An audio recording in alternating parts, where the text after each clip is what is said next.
नमस्कार मंडळी. आज आपण एका अशा संताची गोष्ट ऐकणार आहोत ज्यांनी हे दाखवून दिलं की महान होण्यासाठी सिंहासनाची गरज नसते, तर फक्त एका शुद्ध हृदयाची गरज असते. अगदी. ही एकच ओळ त्यांच्या संपूर्ण आयुष्याचं सार सांगून जाते. विचार करा, एक अगदी सामान्य माणूस आणि त्याचा संत होण्यापर्यंतचा तो विलक्षण प्रवास. चला तर मग सुरुवात करूया त्यांच्या या अद्भुत गोष्टीला. तर ही गोष्ट सुरू होते एका लहानशा पण अत्यंत पवित्र गावातून. एक असं गाव जिथे भक्ती आणि साधेपणा अगदी भरून राहिला होता. जरा डोळ्यासमोर आणा. पुण्याजवळचं देहू नावाचं एक गाव.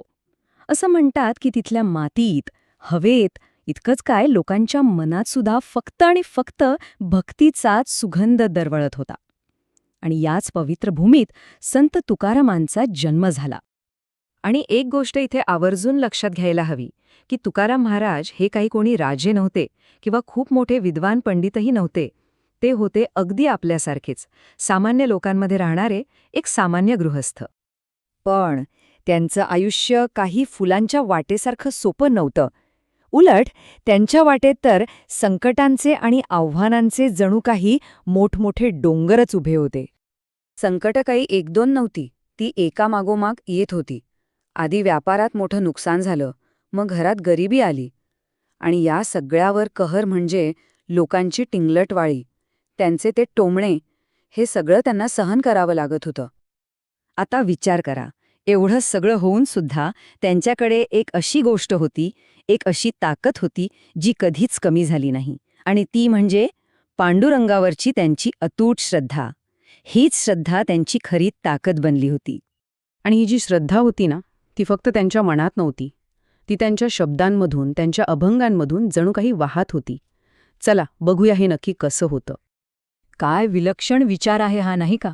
बघा, किती सोप्या शब्दांत त्यांनी केवढी मोठी गोष्ट सांगितली आहे की देव शोधायला कुठे मंदिरात जायची गरज नाहीये, तो तर आपल्या प्रत्येकाच्या हृदयातच असतो. आणि हीच तर त्यांच्या अभंगांची खरी खासियत होती. ते काही मोठमोठे अवघड शब्द वापरून विद्वत्ता दाखवत नव्हते. नाही, ते जे जगत होते, जे अनुभवत होते, तेच लिहित होते. आणि म्हणूनच त्यांचे शब्द थेट लोकांच्या काळजाला हात घालत होते. पण म्हणतात ना, जेव्हा सत्य बोललं जातं तेव्हा त्याची परीक्षाही होतेच. आणि तसंच झालं. तुकाराम महाराजांच्या शब्दांची आणि त्यांच्या श्रद्धेची आता एक खूप मोठी परीक्षा होणार होती. तर झालं असं की त्यांची ही साधी सोपी शिकवण त्या काळातल्या काही कर्मठ लोकांना, जे स्वतःला उच्च समजत होते, त्यांना अजिबात पटली नाही. त्यांच्या मनात एकच विचार येत होता, हा एक साधा माणूस हा आम्हाला शिकवणार का?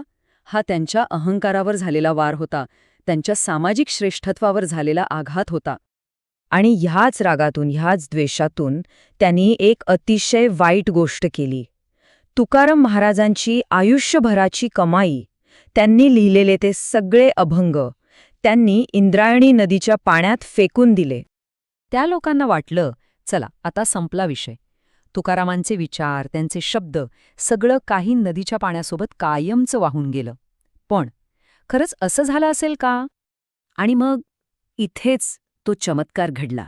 एक अशी घटना घडली ज्याने लोकांचा बघण्याचा दृष्टिकोनच पूर्णपणे बदलून टाकला.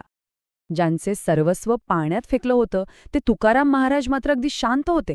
ते इंद्रायणीच्या काठावर येऊन बसले, त्यांनी डोळे मिटले आणि फक्त एकच प्रार्थना केली, पांडुरंगा, माझे शब्द जर खरे असतील तर ते परत येऊ देत. आणि मग तो अविश्वसनीय चमत्कार घडला. एक अशी गोष्ट ज्यावर आजही सहज विश्वास बसणार नाही. तब्बल 13 दिवसानंतर पाण्यात फेकलेल्या त्या अभंगांच्या गाथा एका अक्षरालाही धक्का न लागता जशाच्या तशा पाण्यावर तरंगत परत आल्या. या एका घटनेने सगळं काही सिद्ध केलं. हे सिद्ध झालं की ते फक्त शब्द नव्हते, त्यात सत्य होतं, त्यात श्रद्धा होती. आणि तेव्हा कुठे लोकांना त्यांची खरी ओळख पटली. त्यांना कळून चुकलं की हा कोणी सामान्य माणूस नाहीये.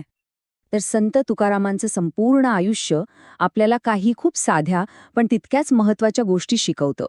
आणि या गोष्टी आजही, इतक्या वर्षांनंतरही तितक्याच मोलाच्या आहेत. एवढा मोठा चमत्कार घडला, पण तरीही तुकाराम महाराजांनी त्याचा कोणताही मोठेपणा मिरवला नाही. त्यांनी कधीच सोनं, नाणं, धनदौलत किंवा मानसन्मान मागितला नाही. त्यांची संपूर्ण शिकवण आपण बघितली तर ती या 3 सोप्या गोष्टींमध्येच आहे. पहिली गोष्ट, अहंकार सोडा. म्हणजे मीच मोठा, माझंच खरं हा भाव मनातून काढून टाका. दुसरी, प्रेम धरा, म्हणजे कोणत्याही भेदभावाशिवाय सगळ्यांवर प्रेम करा. आणि तिसरी आणि सगळ्यात महत्त्वाची, देवाला मनात ठेवा, म्हणजे सत्याचा आणि चांगुलपणाचा मार्ग कधीही सोडू नका. आणि म्हणूनच बघा, आज शेकडो वर्ष झाली तरी त्यांचे अभंग आपल्याला प्रेरणा देतात. आयुष्यातल्या कठीण काळात मार्ग दाखवतात, जगण्याची नवी उमेद देतात. थोडक्यात सांगायचं तर संत तुकाराम महाराजांचं आयुष्य आपल्याला एकच मोठी गोष्ट शिकवतं, ती म्हणजे महान होण्यासाठी कोणत्या पदाची किंवा प्रतिष्ठेची गरज नसते. फक्त सत्य आणि श्रद्धासोबत असली की पुरे. तर ही होती एका सामान्य माणसाची एक असामान्य गोष्ट. जय जय रामकृष्ण हरी.